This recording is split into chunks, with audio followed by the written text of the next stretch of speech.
Благодарам, Василка. Не само за тоа што ќе прикажувам нешто за Хераклеја тука, затоа што видов многу луѓе тука жедни да слушат за нашето културно наследство. Ви благодарам. Хераклеја Линкистис е голем предизвик за секој еден научник, но и воедно неодминлива привлечност за секој еден посетител. Верувајте, секој оној што дошол еднаш во Хераклеја, секогаш се навраќа. Градот Хераклеја е подигнат од Филип II Македонски во 4. век од нашата ера, како стратешки центар во северозападната граница на македонската област Линкестида. Своето минато го обележува далеку назад во сенките на преисторијата во бронзениот период. Надмокњоста на Хераклеја во древниот свет лежи во едно среќно совпаѓање на историјата и географијата. Сместена во плодната рамнина, северно заштитена од Баба планина и рекичката Сива вода од јужната страна, низ неот памтивек водел пат, Кандавискиот, кој во времето на римското владење го заменил најпознатиот пат на класичната епоха Вија Егнатија, спојката на Јадранското и Егејското крајбрежје. Како станица на Вија Егнатија ќе биде забележан на повеќе итинерари.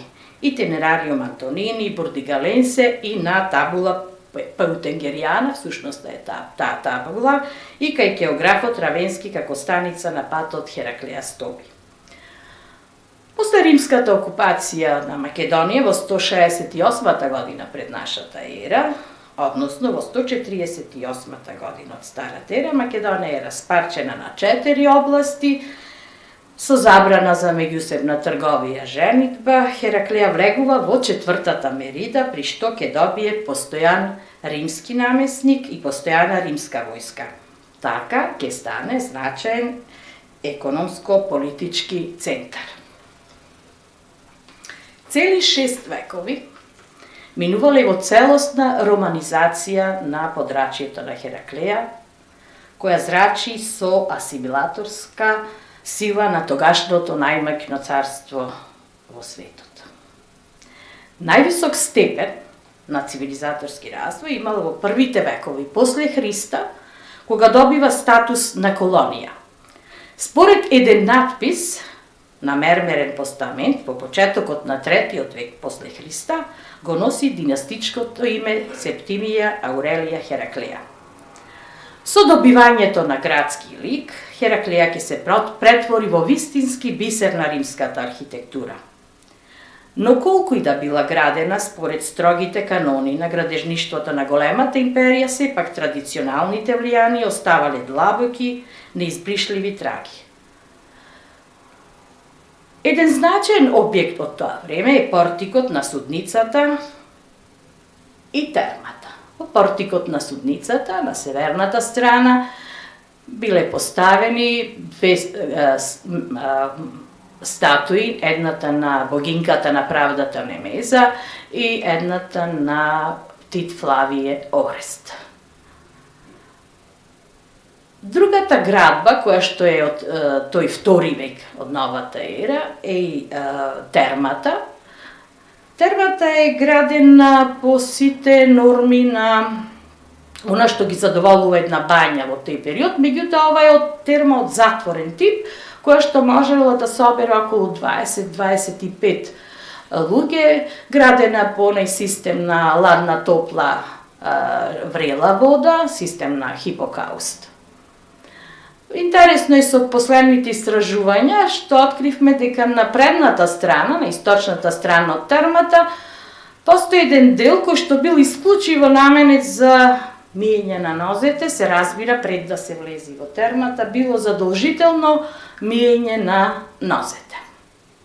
Од источната, односно од западната страна, постоел простор каде што се чувале дрвата и тоа можне добро смислено за да биде тој простор достаплив, ова е со врелата вода, да биде достаплив за дрвата што биле носени за затоплување на овие 3 огништа на западната страна. Гениот на архитектурата од римското владење се гледа во големиот театар, каде што до совршенство се употребени плановите на големиот градител Витрувије. Градбата на театарот најверојатно била започната за време на Хадријан, за да биде готова во времето на Антонин Пи. Од оваа градба археолозите добиваат низа информации за тоа како бил организиран градот, конкретно.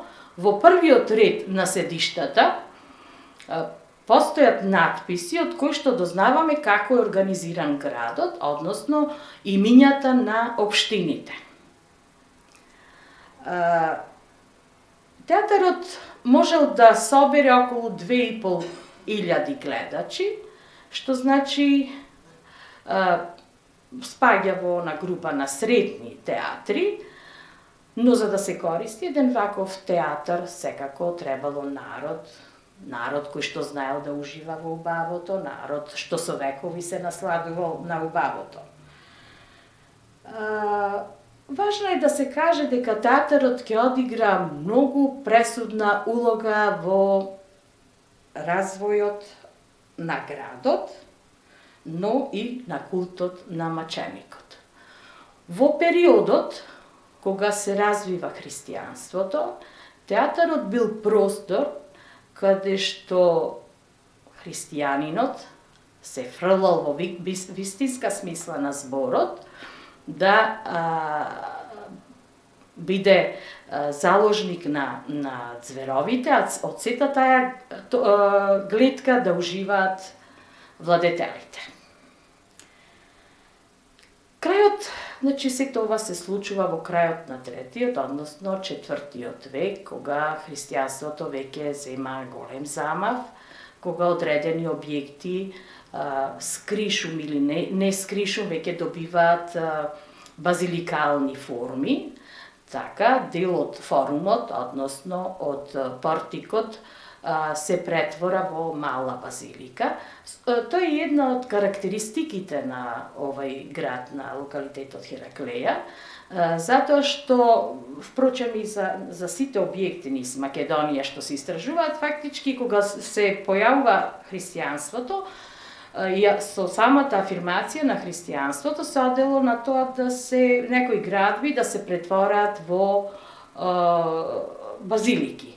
Токму таква е малата базилика, која што од надворешната страна, кога се гледа, личи како на еден обичен објект, а всушност тоа е апсидата, која што од надворешната страна е на повеќе агли изградена и скршена, се додаваат елементи од постарите објекти, например ексонартексот, нартексот и апсидата, односно и наосот. Ова мала базилика е украсена со бројни мозаици, поготово во ексонартексот. Всушност Хераклеја е истражена околу 7000 и 8000 метри квадратни. Од тие 7000 и 8000 метри квадратни, бројката на зачувани мозаици е околу 1300 метри квадратни, што е навистина една бројка на завидно ниво. И всушност сите овие мозаици се она што е најзначајно, најбрилјантно, најубаво во Хераклеја. Ова е мозаикот во малата базилика, правен е некаде во крајот на 4-тиот век. Ова е големата базилика. Очигледно е кога е направиле малата базилика, за многу кратко време веќе тој простор бил мал за овие кандидати за христијани. Зато се прави една поголема градба, тоа е големата базилика и така е насловија археолозите, која што има 9 одделенија. И сите 9 одделенија се патосани со мозаици. Ова е крстилницата на големата базилика, значи, како што кажав, сите овие 9 одделенија се со мозаици, но она што е ремек дело на ранохристијанството, тоа е мозаикот во нартексот на големата базилика. Ова е дел од епископската резиденција. Епископската резиденција е изградена некаде во крајот на 4-ти за да екзистира до крај на 6-ти век. Тука се собите каде што спиеле епископите и една трпезарија. Но, во тој период, кога христијанството зазема голем замав, Хераклеја добива внатрешни ѕидови и така да тој епископски центар со двете базилики и епископската резиденција се оградени со големи ѕидови. Колку била голема улогата на епископите во овој период, зборуваат самите помени на епископите на црковните собири, например на собирот во Никеја, на собирот во Цариград. Учествувале епископи од Хераклеја, дури некогаш биле и како заменици на солунските викари. Епископот Јован, некако во Хераклеја имаме среќа да наоѓаме многу епиграфски споменици, така да дел од оваа историја е директно запишана од епиграфските споменици. Така дознаваме од градската чешма, надписот на ова градска чешма убаво кажува дека епископот Јован ја подига градската чешма по повод 35 годишно владење на големиот император Јустинијан. И сега после едно вакво јавно додворување на епископот можеме само да претпоставиме колку средства се доделуваат во самиот град и затоа го нарекуваме овој период второто златно време на Хераклеја. Од 116 обработени надписи епиграфски, 100 се на старогрчки, а 16 се на латински. И уште еден значаен податок, што во наосот на големата базилика се пронајден надпис, што дознаваме дека мозаиците се изработени од доместикот Виника заради своите прегрешенија. Значи, луѓето од секогаш грешеле и барале начин како да им се простат гревовите.